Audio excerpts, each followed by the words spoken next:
Imagine caminhar no deserto, recém-liberto da escravidão, tendo presenciado o mar se abrir diante dos seus olhos, nuvens cobrindo o céu de dia e colunas de fogo iluminando a noite. Agora pense, o seu líder, aquele que ouve diretamente a voz de Deus, sobe a uma montanha em meio a trovões e relâmpagos e desaparece por dias, semanas. Bem-vindo ao canal A Bíblia em Capítulos. Aqui você vai acompanhar a Bíblia como nunca antes, em capítulos narrativos, profundos, reveladores. No episódio anterior, vimos as primeiras leis entregues a Moisés no Monte Sinai, princípios que revelavam a justiça, a misericórdia e a santidade do Deus que libertou o povo do Egito. Mas agora, neste novo capítulo, a tensão muda. O que acontece quando a fé é testada pela ausência? Quando a presença visível de Deus parece ter se afastado? Hoje, mergulhamos em um dos momentos mais dramáticos de toda a narrativa bíblica. A queda diante do bezerro de ouro e a ira que se acende no coração do Deus que havia acabado de selar uma aliança com o seu povo. Enquanto Moisés permanecia no topo do Monte Sinai, imerso na glória divina e recebendo instruções detalhadas sobre o tabernáculo, sacerdócio e os elementos de adoração, lá embaixo o povo começava a se inquietar. Dias se transformaram em semanas. E com a ausência prolongada de Moisés, algo começou a corroer o coração dos israelitas: o medo. O silêncio e a espera os fizeram esquecer dos milagres que haviam presenciado. Com os olhos fixos apenas no presente, suas memórias começaram a se desvanecer e a fé, que deveria ter sido alimentada pelas promessas de Deus, se transformou em ansiedade. Eles se voltaram para Arão, o irmão de Moisés, e clamaram: "Levanta-te, faze-nos deuses que vão adiante de nós. Porque quanto a este Moisés, o homem que nos tirou da terra do Egito, não sabemos o que lhe aconteceu." Essa súplica revela mais do que desespero. Revela uma fratura profunda na confiança em Deus. Como pode um povo que viu o impossível recorrer tão rapidamente à idolatria? Arão, pressionado pela multidão, comete um dos erros mais graves da história de Israel. Em vez de liderar com firmeza e lembrar o povo da aliança, cede à pressão. Pede brincos de ouro, colhidos das orelhas das mulheres, dos filhos, das filhas, e com esse material molda um bezerro, um animal de ouro reluzente, símbolo da força e fertilidade entre os deuses pagãos egípcios. Quando a escultura termina, o povo exclama com fervor: "Este é o teu Deus, ó Israel, que te tirou da terra do Egito." Um absurdo, uma afronta. Em questão de dias, haviam substituído o Deus vivo por um objeto de metal. O povo não apenas ergue um ídolo, celebra-o. Arão constrói um altar diante do bezerro e proclama uma festa ao Senhor. A ironia é brutal. Uma celebração supostamente religiosa, dirigida a um objeto morto. A festa se transforma em uma explosão de danças, gritos, sacrifícios e práticas de imoralidade. Era mais do que idolatria. Era uma ruptura espiritual, moral e social. Imagine a cena: homens e mulheres em êxtase diante de uma imagem criada por suas próprias mãos, cegos pela ilusão de segurança, esquecidos de tudo o que haviam vivido. E você, já se pegou substituindo a fé em Deus por algo que você mesmo construiu para se sentir no controle? Quantas vezes nossas próprias urgências se tornam bezerros de ouro em momentos de silêncio divino? O contraste não poderia ser maior. No alto da montanha, Deus revelava planos sagrados para habitar. Entre seu povo, medidas de pureza, beleza e reverência. Enquanto isso, na planície, os mesmos que haviam dito tudo o que o Senhor falar, faremos, agora se prostravam diante de uma mentira dourada. O que esse momento nos ensina sobre a natureza humana? Que a fé, quando baseada em líderes humanos ou nas circunstâncias visíveis, é frágil e passageira. O povo não queria apenas um ídolo, queria um símbolo tangível de presença, de segurança, de alguém que os conduzisse. mas ao buscar por isso fora de Deus, caíram em uma armadilha fatal. Esse episódio nos convida a refletir. Onde está nossa fé quando Deus parece distante? Estamos dispostos a esperar, mesmo que o céu permaneça em silêncio? O silêncio de Deus não significa ausência. A demora de Moisés era parte do plano divino, um tempo de preparação. Mas o povo, impaciente, não suportou esperar. Essa impaciência foi o início da ruína. Quantas vezes também somos assim, quando as promessas parecem distantes, quando a resposta não vem, construímos nossos próprios caminhos.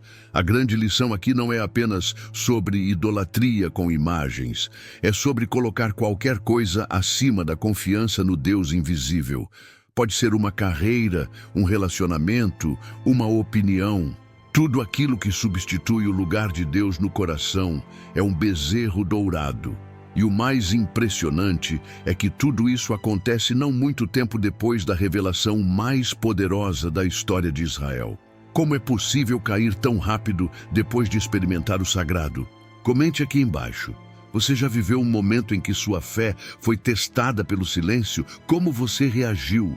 Lá no alto do Monte Sinai, onde o silêncio é quebrado apenas pelos ventos, cortando entre as pedras, e a glória divina ainda envolve o espaço como um véu invisível, Deus interrompe a revelação a Moisés com palavras que carregam indignação e dor. Vai, desce depressa, porque o teu povo que fizeste subir da terra do Egito se corrompeu. O tom muda. O Deus que falava como pai, agora fala como um juiz. Ele viu tudo, cada dança, cada brinco moldado, cada sacrifício oferecido diante do bezerro de ouro. E agora, com a aliança ainda fresca, Deus anuncia: tenho visto este povo, e eis que é povo de dura cerviz. Agora, pois, deixa-me para que se acenda contra eles o meu furor, e eu os consuma, e de ti farei uma grande nação. O povo havia quebrado a aliança antes mesmo de recebê-la em suas mãos. Imagine por um momento a tensão desse instante. Deus, o Criador, o Libertador, expressando o desejo de eliminar todo um povo por sua infidelidade. E mais, oferecendo a Moisés a chance de ser o novo patriarca, o novo começo. Era a oportunidade de um novo Abraão, uma linhagem pura, fiel. Mas Moisés não se deixa seduzir pela honra. Ao contrário, revela seu coração como um verdadeiro pastor. Em vez de aceitar a oferta, ele intercede com profundidade e ousadia. Por que se acenderia o teu furor contra o teu povo, que tiraste da terra do Egito com grande força e com mão poderosa? Moisés apela à aliança, à história, à misericórdia. Ele argumenta como um advogado espiritual diante do trono do Deus, juiz eterno. A intercessão de Moisés é uma das cenas mais emocionantes de toda a Escritura. Ele não apenas defende o povo, ele entra na brecha, se coloca no meio do fogo, como ponte entre a santidade de Deus e o pecado humano. Ele lembra das promessas feitas a Abraão, Isaque e Jacó, lembrando que Deus jurou multiplicar seus descendentes como as estrelas do céu. Como poderia o Egito testemunhar a destruição do povo que Deus mesmo libertou? Moisés apela não apenas pela vida dos israelitas, mas pela própria glória de Deus entre as nações. E então, em um gesto que revela a misteriosa profundidade da relação entre o Criador e o intercessor, o texto nos diz: então o Senhor arrependeu-se do mal que dissera que havia de fazer ao seu povo. É como se o amor de Deus se derramasse através da voz de Moisés. Você já parou para pensar no poder da intercessão? Quantas vezes desistimos das pessoas ao nosso redor, julgamos como perdidas, irrecuperáveis, indignas. Moisés nos ensina que o verdadeiro líder, o verdadeiro servo de Deus, é aquele que chora pelas falhas dos outros, que prefere ser riscado do livro da vida do que ver a destruição dos que ama. É uma imagem poderosa do Cristo que viria depois, o intercessor perfeito, que entregaria sua vida pelos pecadores. Nesse momento, Moisés se torna um tipo de Cristo, um eco profético do Messias. E você, já intercedeu por alguém mesmo quando todos ao redor apontavam o dedo? Já foi voz de misericórdia quando o mundo só falava em condenação? Mas mesmo com a intercessão, a justiça não pode ser completamente suspensa. Deus aceita não destruir o povo, mas a transgressão não será ignorada. A aliança havia sido quebrada e as consequências viriam. O perdão de Deus não é uma negação da realidade, é um ato de misericórdia que não exclui o arrependimento e a disciplina. Moisés então desce da montanha com as 2 tábuas da aliança em mãos. Tábuas escritas pelo dedo de Deus, símbolo do compromisso eterno entre Criador e criatura. O peso não é apenas físico, é espiritual. Ele carrega nas mãos o testemunho de um relacionamento traído, como um marido descendo com as alianças ainda não entregues, apenas para descobrir a traição em pleno altar. Esse é o momento que separa os fiéis dos impacientes, os que esperam do alto da montanha, dos que se perdem nas festas da planície. E você está no alto, em oração e expectativa, mesmo sem resposta? Ou já moldou seu próprio bezerro? Será que temos cultivado uma fé que resiste à ausência aparente de Deus? Ou nossa espiritualidade depende de sinais visíveis e líderes presentes? A intercessão de Moisés nos lembra que Deus ouve quem clama, mesmo no meio do caos. Comente aqui, por quem você tem intercedido nos momentos em que tudo parece perdido? Você já viu Deus mudar um cenário em resposta a uma oração sincera? O som da festa ecoava pelas encostas do Sinai. O riso, os gritos, o ritmo das danças. Tudo aquilo era como um espinho atravessando a alma de Moisés, que agora descia com as tábuas da aliança nas mãos. Não era apenas barulho, era o som da traição. Josué, que aguardava mais abaixo no monte, ouviu a agitação e pensou tratar-se de um clamor de guerra. Mas Moisés, com tristeza e discernimento, corrigiu. Não é alarido de vencedores, nem grito de vencidos, mas o som de cantos que ouço. Um povo que havia se comprometido com o Deus Santo agora dançava diante de um bezerro. Quando finalmente os 2 alcançam o acampamento, a visão é insuportável. Homens e mulheres girando em êxtase, seus corpos enfeitados com o ouro do Egito, aos pés de um ídolo moldado por mãos humanas. Era como se a glória que havia descido do céu estivesse sendo ridicularizada ali mesmo, em praça pública. Num impulso de dor e justiça, Moisés levanta as tábuas e as despedaça ao pé do monte.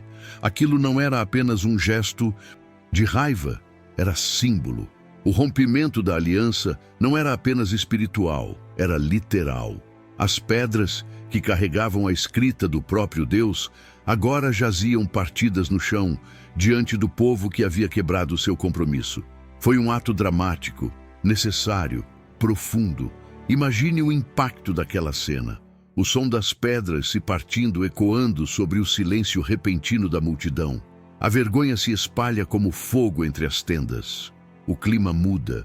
O ídolo dourado já não parece tão brilhante. Era a exposição da verdade. A santidade havia sido ofendida e o pacto traído. E agora, a pergunta que paira no ar é inevitável. O que será de nós? Moisés não hesita. Ele toma o bezerro de ouro, destrói-o por completo, mói-o até virar pó e o espalha sobre as águas. E mais, obriga o povo a beber daquela água misturada com o pó do seu próprio pecado. É como se dissesse: agora vocês provarão o gosto amargo da sua idolatria. Esse gesto carrega um profundo simbolismo. O que foi adorado será engolido. O que foi exaltado será humilhado. Deus não divide sua glória com ninguém. Não há espaço para outros deuses onde habita o verdadeiro Senhor. E diante desse julgamento, todos são nivelados. Não há distinção entre líderes e seguidores. E é nesse momento que Moisés se volta para Arão, o próprio irmão, aquele que deveria ter sido a voz da consciência em meio ao caos. O confronto entre Moisés e Arão é tenso. O que te fez este povo que trouxeste sobre ele tamanho pecado? Pergunta Moisés. E a resposta de Arão é desconcertante. Em vez de assumir sua falha, tenta se justificar. Tu sabes como este povo é inclinado para o mal. Ele relata como pediram um Deus e de forma quase infantil diz: lancei o ouro no fogo e saiu este bezerro, como se o ídolo tivesse surgido por acaso, como mágica. O medo de assumir responsabilidade é antigo, tão antigo quanto o Éden. Arão, como Adão diante de Deus, tenta transferir sua culpa. E você, já se escondeu atrás de desculpas quando errou? Já minimizou uma escolha errada como se não tivesse controle sobre ela? Esse momento nos confronta diretamente. Precisamos aprender a encarar nossas falhas com verdade. Moisés, ao ver que o povo estava desenfreado, pois Arão os deixara expostos à vergonha entre os inimigos, toma uma decisão drástica. Ele se coloca à entrada do acampamento e brada em alta voz: quem é do Senhor, venha até mim. E os levitas, tribo a qual Moisés pertencia, se unem a ele. Eles se levantam como um remanescente fiel, um grupo disposto a se posicionar pela santidade, mesmo diante do caos. A separação se inicia, o juízo começa. Não é um ato de vingança, mas de purificação. 3.000 homens são mortos naquele dia, um número pesado, um preço altíssimo, mas era o necessário para restaurar a ordem espiritual e moral. A idolatria não era apenas um erro religioso, era uma ameaça existencial ao novo povo que Deus estava formando. É difícil para nós, leitores modernos, compreender tamanha severidade. Mas lembre-se, aquele era o nascimento de uma nação santa, separada para Deus. A corrupção não podia se espalhar sem consequências. E ainda assim, mesmo nesse momento de juízo, há graça. Os levitas, que se colocaram ao lado do Senhor, são separados como tribo sacerdotal. Deus honra os que se posicionam, mesmo em tempos difíceis. E você? Em meio à confusão moral do nosso tempo, de que lado você está? Está disposto a se levantar, mesmo que isso signifique confrontar amigos, familiares ou sua própria zona de conforto? Compartilhe nos comentários. Qual foi o momento mais difícil em que você precisou se posicionar por aquilo que é certo? Após o juízo severo, o acampamento mergulha em silêncio. O povo, antes ruidoso e em festa, agora se encontra abalado, quebrado. O pó do ídolo ainda seca em suas bocas. 3.000 mortos, a vergonha pairando no ar e a aliança, tão recentemente formada, agora em pedaços, literalmente. O que resta depois de uma queda tão profunda? Para onde ir quando se reconhece que falhou com aquele que libertou, guiou e fez promessas eternas? A resposta não está na força humana, mas na intercessão, na esperança de que ainda haja lugar para o perdão. E é aqui que o coração de Moisés brilha com ainda mais intensidade. Ele sobe novamente ao monte, não em triunfo, mas em súplica, como alguém que carrega nos ombros a dor de todo um povo. E ali, diante de Deus, Moisés faz uma oração que ecoa nos céus como um clamor profundo de amor sacrificial. Rogo-te, perdoa o pecado deste povo, senão, risca-me, peço-te, do teu livro que escreveste. É impossível não se emocionar com essas palavras. Moisés oferece sua própria vida como resgate por um povo rebelde. Ele não tenta negociar, não pede explicações, não se defende, apenas clama, se for necessário, que ele mesmo seja excluído, apagado da história, se isso significar salvar Israel. Que amor é esse? Que tipo de liderança é essa que prefere desaparecer a ver os outros serem destruídos? Moisés mostra aqui o coração de um intercessor verdadeiro, aquele que se coloca entre a justiça e a misericórdia, entre o julgamento e a esperança. Deus responde com uma decisão firme, mas cheia de nuances. Aquele que pecar contra mim, a esse riscarei do meu livro. Ou seja, o Senhor reafirma sua justiça. O culpado será responsabilizado. Mas também há uma nota de misericórdia. Deus não abandona o povo. Ele ordena que sigam adiante rumo à terra prometida e reafirma que seu anjo os conduzirá. Não é o fim. Apesar do pecado, Deus ainda escolhe caminhar com eles. A presença de Deus, embora ferida, não será removida completamente. Moisés, por sua vez, continua, insistindo. Ele quer mais do que direção, quer presença, quer Deus, não apenas promessas. Ele declara: se a tua presença não for conosco, não nos faça subir deste lugar. É um momento de profunda rendição e dependência. A resposta divina é cheia de graça. Farei também isto que disseste, porquanto achaste graça aos meus olhos, e te conheço pelo teu nome. E então Moisés ousa ainda mais. Pede para ver a glória de Deus. Não bastava ouvir, obedecer, receber leis.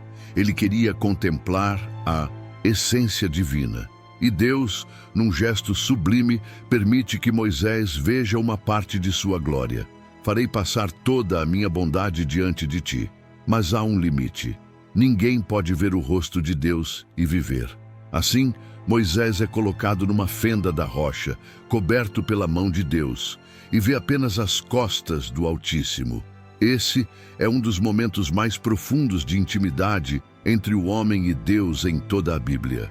É como se, após a queda, houvesse uma resposta, não apenas perdão, mas revelação mais profunda da glória divina.